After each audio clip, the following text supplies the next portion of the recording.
Hallo maatjes, hoe gaat het met jullie?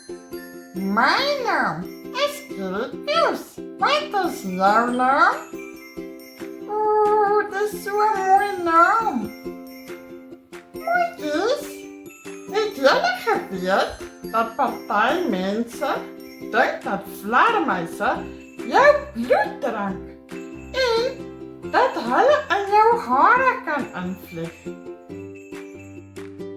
Dis glad nie waar nie, maatjies. Vleermuise kan eintlik baie goed sien en gebruik echolocasie en sonar om in die donker te kyk. Hulle is baie oulike diertjies. Maatjies, kom luister my storie oor die vleermuis. Die nuus en diere dorp vandag is 'n skokstorie. Meeste van die diere wou dit nie eers hoor nie. Fransien vleermuis is aangekla dat sy bloed drink. Maar die idee laat Fransien gril as sy daaraan dink. Nee, edelagbare, dit kan jy vergeet. Ek sal eerder vrugte, insekte of selfs boombas eet. My tannie het al 'n akedus gevang. Miskien 'n padda, 'n voël of 'n slang. My skiete is eintlik my gunsteling dis. So nou en dan dalk 'n muis of 'n vis.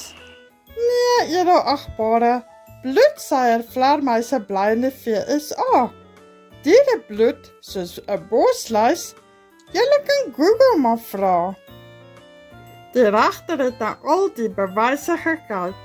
Die feite het heeltemal anders gelyk. Selfs die storie dat Fransien koek in hare is heeltemal 'n wanpersepsie, nogal 'n nare.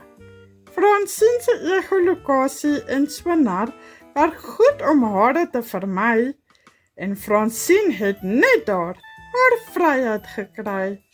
So maatjies, as julle weer 'n vleermuis sien en wil gril, onthou wat hulle vir ons doen. Dit maak 'n verskil. Dankie maatjies, julle moet mooi bly hoor en waai vir tannie vleermuis as julle haar volgende keer sien. Lekker dag maatjies, bye bye.